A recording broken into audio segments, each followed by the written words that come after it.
공룡 스토리. 공룡 두개골. 안녕하세요. 이번 시간엔 공룡 두개골의 형태와 기능에 대해 알아보려고 해요. 두개골은 공룡 연구의 꽃이라고 할 수 있어요. 정말 많은 정보를 가지고 있기 때문이에요. 이제부터 공룡의 두개골이 얼마나 기능적이고 다양한지 알아보도록 할게요. 크기. 미크로랍토르는 가장 작은 두개골을 가진 공룡 중에 하나예요. 중국에서 발견된 작은 육식공룡으로 몸 길이가 40cm를 넘지 않는다고 해요. 콤프소그나투스, 에오랍토르, 레소토사우루스 등도 1m를 넘지 않는 공룡들로 이들의 두개골은 손가락으로 가볍게 집을 수 있을 정도로 작답니다. 가장 큰 두개골을 가지고 있던 공룡 1위는 토로사우루스로 길이가 2.8m나 돼요. 지구에 살았던 육상동물 두개골 중 가장 크답니다. 2위는 트리케라톱스로 2.5m예요. 육식공룡 중에는 티라노사우루스의 두개골이 1.5m로 가장 커요. 육식공룡의 두개골은 체구 증가 이상으로 급격히 커지는 경향을 보인답니다. 예를 들어 소형 육식공룡 코엘로피시스의 두개골 길이는 몸 전체 길이의 10분의 1 정도지만 티라노사우루스의 두개골은 몸 길이의 8분의 1 정도로 커지게 돼요. 형태. 육식공룡의 두개골은 체구에 따라 형태가 달라요. 벨로키랍토르 같은 작은 육식공룡의 두개골은 삼각형에 가까운 갸름한 형태를 하고 있어요. 하지만 티라노사우루스 같은 대형 육식공룡들의 두개골은 사각형에 가까운 각진 형태예요. 튼튼한 두개골과 턱 근육으로 인해 먹잇감을 강하게 물 수 있었답니다. 강룡의 골장식. 초식공룡의 두개골 형태는 훨씬 다양해요. 특히 뿔공룡들의 골장식은 아주 화려하답니다. 이런 골장식은 싸움을 위한 것은 아니고 무리 내에서의 과시나 이성에게 멋지게 보이기 위한 것이라고 짐작하고 있어요. 트리케라톱스, 펜타케라톱스, 에이니오사우루스, 스티라코사우루스, 디아블로케라톱스, 나스토케라톱스. 이외에도 멋진 골장식을 가진 뿔공룡들이 많답니다. 대롱 모양의 볕. 북미에서 발견된 파라사우롤로푸스, 중국에서 발견된 카로노사우루스, 그리고 크기는 조금 작지만 사우롤로푸스 역시 길다란 대롱 모양의 볕을 가지고 있어요. 이런 대롱 모양의 구조물은 어떤 기능을 했을까요? 물속에서 대롱만 바깥으로 내놓고 숨을 쉬었다는 주장도 있지만 설득력이 없어요. 대롱 끝이 막혔기 때문이에요. 많은 학자들은 주로 발성에 관여했을 것으로 보고 있답니다. 파라사우롤로푸스의 실제 모습은 어땠을까요? 복원도에 따라 볕만 있는 모습으로, 때로는 볕과 목 사이에 피막이 있는 모습으로 표현되기도 해요. 하지만 화석만으로 정확한 실제 모습을 알 수는 없어요. 볕이 작고 구부러진 모습의 화석도 발견됐는데 학자들은 이런 형태는 암컷의 특징이었을 것으로 생각한답니다. 부채 모양의 볕. 딜로포사우루스, 코리토사우루스, 암베오사우루스, 그리고 키티파티 같은 오비랍토르류 공룡들은 부채 모양의 볕을 가지고 있어요. 기능에 대한 여러 가설이 있지만 아직 명확하지 않아요. 육식공룡의 볕. 초식공룡만큼은 아니지만 육식공룡에서도 볕을 볼 수 있어요. 케라토사우루스의 콧등에는 뿔이 나 있고 카르노타우루스의 눈 위로는 한 쌍의 볕이 나 있답니다. 크리올로포사우루스 머리 위쪽으로도 볕이 솟아 있어요. 콧구멍. 코끼리와 매머드처럼 긴 코를 가진 동물들은 콧구멍이 높은 데 뚫려 있어요. 디플로도쿠스 같은 용각류 공룡들의 콧구멍도 아주 높은 곳에 뚫려 있답니다. 그럼 이들도 코끼리처럼 긴 코를 가지고 있었을까요? 물속에서 콧구멍만 물 밖으로 내놓고 숨을 쉬었다는 주장도 있기는 해요. 하지만 수압 때문에 심장에서 머리까지 혈액을 공급하기는 불가능했을 거예요.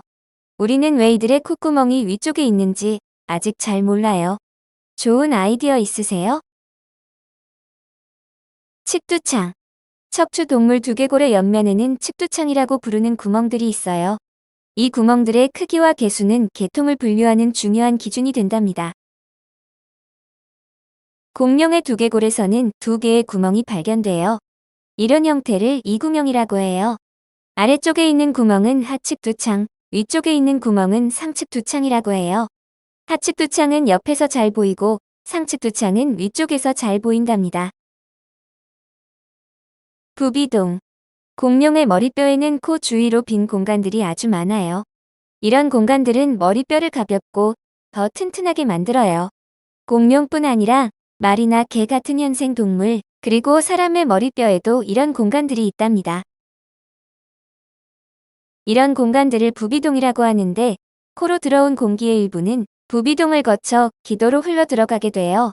그래서 두개골을 가볍고 튼튼하게 만들면서 공기의 온도를 조절하고 발성에도 관여했을 것으로 짐작한답니다. 안화. 우리는 안화의 크기와 위치를 통해 공룡의 시야를 짐작할 수 있어요. 육식공룡들은 눈이 앞쪽을 향하고 양쪽 눈의 시야가 중복되기 때문에 입체감과 거리감을 정확히 인식할 수 있었을 것으로 보여요. 티라노사우루스와 알로사우루스는 가장 널리 알려진 육식공룡들이에요. 물론 이 공룡들은 먹잇감을 정확히 볼 수 있었을 거예요. 하지만 이들의 시야, 그리고 이에 따른 사냥 패턴은 서로 달랐던 것으로 보여요. 알로사우루스는 콧등 부분이 돌출해서 눈을 가리기 때문에 시야가 좁지만 머리를 위아래로 움직여도 시야 범위는 크게 변하지 않아요. 주변을 넓게 볼 수는 없지만 먹잇감을 집중해서 볼 수 있어요. 그래서 주로 숨어 있다가 먹잇감을 갑자기 공격하는 사냥 패턴을 보였을 것으로 짐작해요. 티라노사우루스의 주둥이는 폭이 좁고 아래쪽으로 기울었기 때문에 고개를 약간 숙인 상태에서 시야가 가장 넓고, 고개를 위아래로 움직이면 시야가 좁아져요. 상대적으로 넓은 시야를 가지고 있기 때문에 먹잇감을 추격해 사냥하는 포식자였을 것으로 보고 있어요. 공망린. 공망린은 공룡의 안화 가운데에 있는 고리 모양 뼈예요. 안구 밖의 구조물이 아니고 안구 맨 바깥층인 공막 안에 들어있는 구조물이랍니다. 화석으로 잘 보존되지 않아서 골격 표본에서 보기 쉽지 않아요. 공망린은 이티오사우루스나 거북같이 물속에서 사는 동물들에서 흔히 볼 수 있어요. 이외에도 익룡, 파충류, 조류 등에서도 발견돼요. 수압으로부터 안구를 보호하고 안구 모양을 유지하는 역할을 한답니다. 턱뼈. 알로사우루스의 두개골과 턱뼈는 티라노사우루스보다 작고 갸름해요. 그래서 사냥감의 숨통을 쉽게 끊을 수 없었을 것이라는 주장도 있어요. 하지만 알로사우루스의 두개골은 턱을 벌릴 때 좌우로 확장되어 더 크게 물 수 있을 뿐 아니라 위턱이 아래턱의 뒤쪽으로 밀리면서 살을 썰 수 있다고 해요. 구개. 구개는 입과 코를 구분하는 입천장 뼈를 말해요. 공룡에서는 구개가 잘 발달해서 호흡과 먹이 섭취가 완전히 구분되어 있어요. 공룡은 먹이를 먹으면서도 숨을 잘 쉴 수 있었답니다. 앵무새 같은 부리. 위아래 턱의 앞부분을 전상악골과 전치골이라고 하는데, 가장 초기 형태의 강룡인 프시타코사우루스에서는 이 부분에 이빨이 없고 새의 부리 모양을 하고 있어요. 그래서 프시타코사우루스를 앵무새 공룡이라고 부른답니다. 부리 모양의 주둥이는 다른 뿔공룡들에서도 나타나는 공통적인 특징이에요. 오리 같은 부리. 하드로사우루스류 공룡들은 전상 앞골과 전치골이 널쩍하게 생겨서 오리의 주둥이를 연상시켜요. 그래서 이들을 오리주둥이 공룡이라고 부른답니다. 로스앤젤레스 카운티 자연사박물관에는 독특한 에드몬토사우루스의 골격이 전시돼 있어요.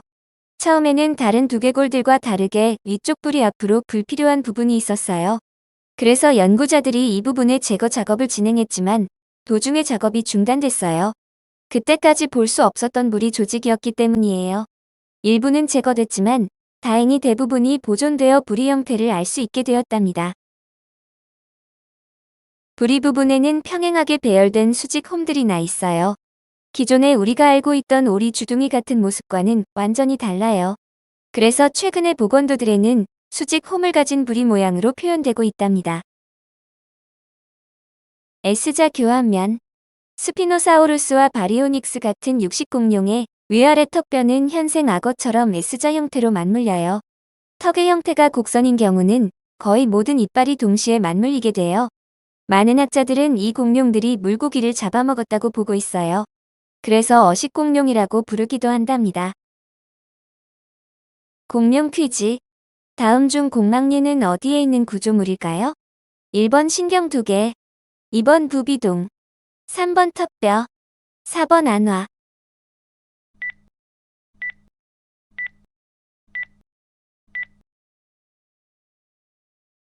정답은 안화예요. 곡막류는 안화 가운데 있는 안구를 보호하는 고리 모양의 뼈랍니다. 이번 스토리를 마칠게요. 다음 시간에 만나요. 감사합니다.